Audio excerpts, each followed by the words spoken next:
Okay, so it's the Stirling engine demo. We have a single cylinder Stirling engine with a metal divider inside separating the engine from the rest of the environment.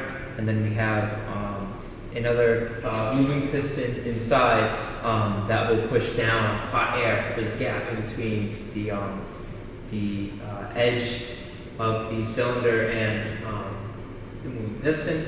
And so what happens is when the heat is expanded, it causes pressure here to build, and this will essentially rise. And then moving over here, the hot air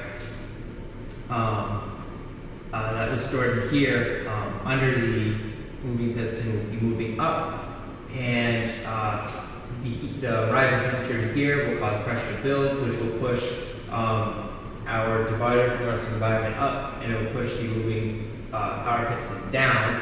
And this will continue all the way until the piston is completely at the bottom. There's more hot air, at which point the cold air from the rest of the environment that is hitting the sides of the cylinder will cool down the air, pressure will decrease, and it will cause this to rise up.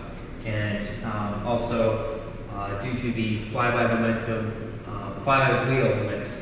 of the wheel, the cold divider that separates the cylinder from the environment will be pushed down. And then our heat source will fill this heat chamber up again, and we start the process all over again. So, in order to do this demo, I'm going to fix the camera.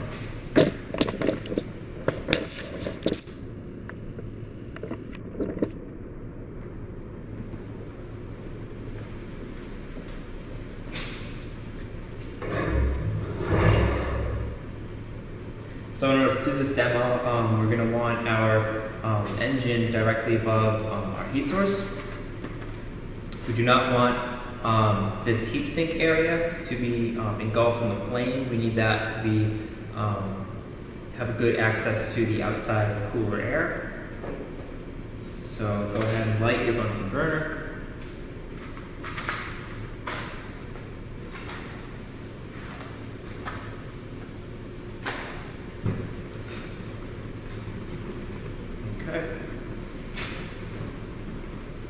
And give it just no more than a minute just to heat up. We just want the gas inside to warm up. This engine, unfortunately, won't turn on its own. You need to give it a little push in order to get it started. And then it will maintain. And as the chamber heats up more, the heat exchange process will happen more rapidly, and the wheels will turn much faster.